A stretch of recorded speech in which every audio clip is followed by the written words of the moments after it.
I'm Cathy Clark, and I am a board member with the South Dakota Hall of Fame, and I'm honored to be part of a conversation with Judith Meierhenry, who is one of the inductees. And so congratulations, Thank you Judy, very much. on being an esteemed part of the South Dakota Hall of Fame and sharing your wisdom and your thoughts of the many years of service to the state of South Dakota, and as a great steward of South Dakota in so many ways. So we'll kind of unpack some of those things as we walk through this. So can you share a moment in your life that you believe was pivotal to your success? Well, there's probably a lot of them, but kind of an interesting one that I tell sometimes when I talk to young students or whatever. I had a career in education, and I had been a teacher for several years, and I had reached a point where I was about 30, and I thought if I stayed, I wouldn't be as good as probably I was, and I would like to change careers, but I didn't really know what at that time. And I was we were living in Mission at the time. That's where I was teaching in Mission at the Todd County High School. And my daughter and I, she was like in first grade, I think, she and I would go down to Valentine and get groceries. And there, when you drive from Valentine back to Mission, there is one stretch of the road that has like a curve in it. I don't know why, but it does. Okay. I remember specifically going around that curve and thinking, you know what? What if I go to law school? And it was like it hit me. Wow. Why not? And so I got home, and of course my husband was a lawyer, and we talked about it, and I said, I'm thinking maybe I'll go to law school. And he said, that's a great idea. And so that was pretty pivotal in my life. Oh, I would totally agree. That curve in the road. That curve in the road. So along that, who or what has been your greatest source of inspiration throughout your journey? I think from time to time, whatever it was, you look back, at the time you're doing things, you probably had inspiration from people or support from people.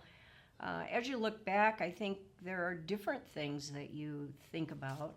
I'm 80 years old, so I can look back on my life and see a lot of things. And you go back to childhood. I think there were a lot of things that happened that were just very valuable to me that I probably didn't know until maybe more recently thinking about that.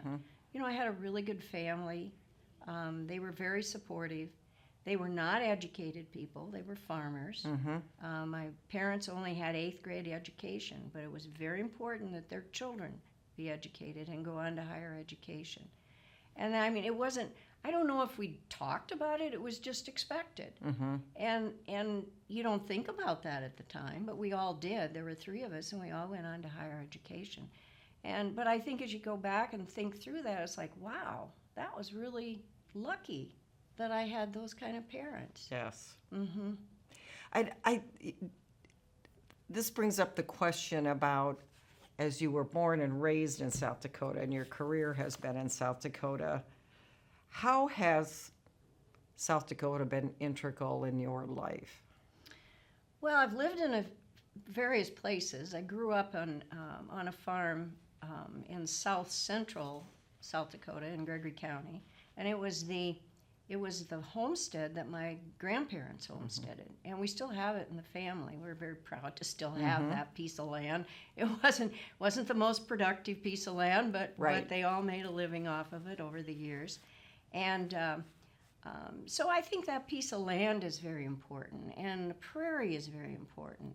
And so I grew up there, and then, of course, Vermilion by the river. And then when we moved to Pierre, and we're in Pierre in public service for that period of time, we're again by the river.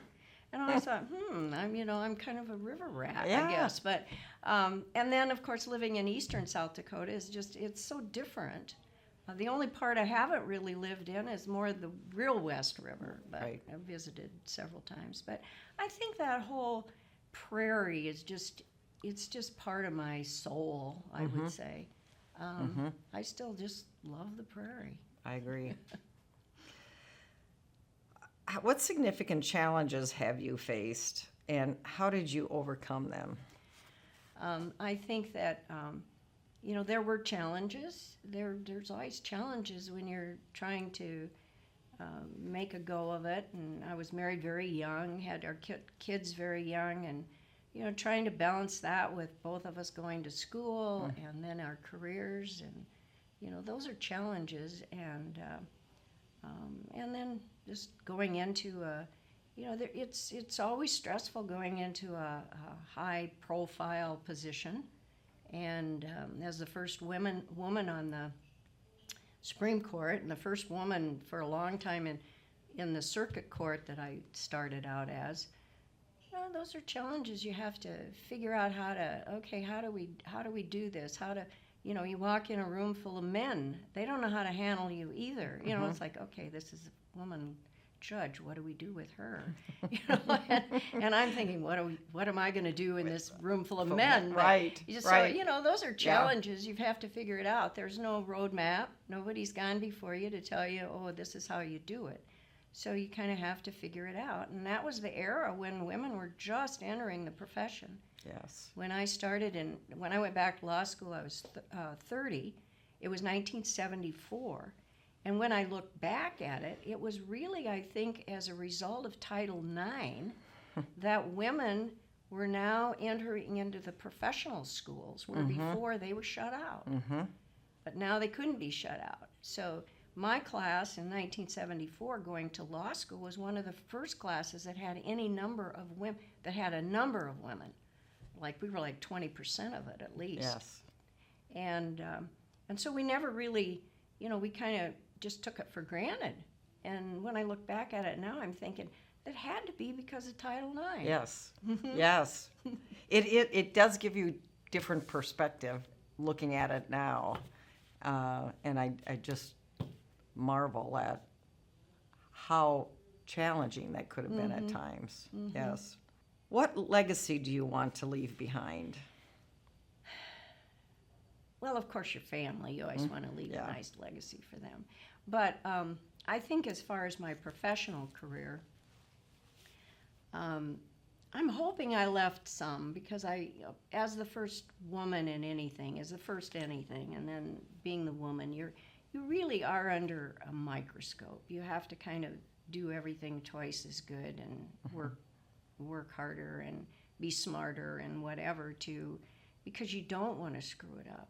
You don't want to make it. I mean, you want to make it easier for those that follow. So you really try. You try to be professional. You try to do the best you can so that you don't make so you are professional and you look professional, because they weren't used to looking at a judge that looked like me. Right. And so you had to make it look like, okay, I am a judge and I'm a woman. So just, this is the way a woman judge looks, and this is what she does. Same thing the men do. You just look different. And I think, that was my hope, that I did set an example that people could feel that, okay, yeah, women can do this, and they're just as good as men, and sometimes better. And so you hope that legacy. But as far as overall looking at the future of the legal profession, I am just so thrilled that 50% of the women entering law school now, or more, are women, and our legal profession now in the state of South Dakota. I don't know what the percentage is, but it's close to 50%. I think we're getting there. That's outstanding. And the judges, it's just amazing to me how many women judges we have now, and no one thinks a thing of it, which is exactly what I hoped for. That was just a dream when I started. The other thing besides the diversity, and we do still need more diversity in other ways than just females and males, and we aren't there yet in South Dakota at any rate. But so you hope that there will be more. It will open up more to diversity, And I think the thing that I'm concerned about as far as the judiciary and the legal profession is the rule of law itself. And that people don't understand the legal profession, which has always been the case, but they had confidence that those of us who were in it were doing the right thing. And those people who were on the bench were doing the right thing for the right reasons, that they were ethical. And now, that has been eroded. And I think it's still, the people that are in these positions, by and large, are still highly ethical. They put on that black robe and they put away the other things that they might believe in, their personal lives, their personal beliefs, because the people in front of you is the case in front of you is what you're looking at. And 99.9% of the judges very conscientiously do that. And I don't think that comes across. And I worry about that. Yeah. Because if we lose that system, if we lose the rule of law, and people don't have confidence in it, then we're in trouble. And I think that kind of delves into the question of how do you maintain the ethical standards in your professional endeavors? Well, I started out as a teacher. Teachers are very ethical. Yes. Very ethical. And so I was used to that profession. And of course, then you go into the law. And my husband was a lawyer. A lot of our friends were lawyers. I knew how important the ethics of the law profession. We live by the ethics. If you don't, you get thrown out of the profession. Right. We have them written down. We have a disciplinary board.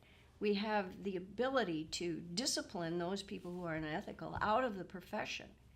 And so I've always just kind of slipped into that because of teachers being ethical, Right. very ethical profession, to the legal profession, and you you live by that. That's your code. If you don't, and those that aren't, and they don't last very long. Right. What advice would you give to young individuals who aspire to follow in your footsteps? Well, I don't think you can follow in anybody's footsteps. I think you have to find your own path. You have to be true to yourself. If you start something and you're in it for a while and it doesn't seem like that's the right thing for you, then you should really consider what is good, because you find something you like, you're going to be good at it. Right. Good point. Can you share any initiatives or projects that you're particularly proud of? I've been part of a lot of stuff. I've been we were both on the Humanities Council. Right. And I think for me, rather than say there was any one initiative that maybe I led, I really feel proud of the fact that I've been part of so many different things that have gone on. Not just in the profession, but also in other community endeavors, and I'm happy to give back whatever I can to help those organizations and that I particularly have a passion for. Right now I'm on the USD Foundation Board, and I'm very passionate about USD. Right. And I can get whatever I can give back for time and treasure and talent, I will do that. I think it's indicative of how humble of a person you are, Judy. You've done numerous things that we could talk about, but that's part of what makes you who you are and why people respect you so much of who you are. Can you discuss any unique approaches or strategies that set your work apart, that you felt you did differently or made the difference? No, and this maybe goes back to your other question too. I think what has helped me is that I was evidently smart enough at the time to whatever new event or new job I was in. What I would try to do is find somebody that I looked up to, that I felt they really did a good job, and what is it that they do that makes them successful, and see if that is something that works for you. When I first went to work for Governor Janklow in his cabinet, I was in the Department of Labor for several years and had to lobby bills that we needed to get through the legislature. I had never lobbied. I didn't really know how the legislature worked. But you look around and you go, okay, how does Jeremiah Murphy do this? And these lobbyists that are so good in doing what they're doing, Bill Doherty was another one. And they were kind of buddies, and they sort of took me under their wing, and I just, it's like, okay, this is what works for them. So maybe those are the kinds of things. And I think that in anything you do, don't just think you have to start out and reinvent the wheel. Right. And to either ask them or just watch what do they do that makes them successful, and is that something that will work for me? Right. And it may or may not work for you. But I think that's been really, somehow I intuitively knew how to do that, and it really made a difference for me. You have mentioned several times throughout this conversation and many other conversations I've had with you about it, and it exudes when you discuss it, your passion for education. So talk about how that has helped you lead to your success. It is the key. It really is. And I owe that first to my parents, that they and I think you go back, even my grandparents, education was important. And on the prairie, when we settled South Dakota and wrote the first laws and so forth, that education was the first pillar. It really was. And the powers that be and the statesmen that started this, that was so important that we have education in this state. And so that's why the little one-room schoolhouse that I went to for 8 years, that's why you have all these schoolhouses.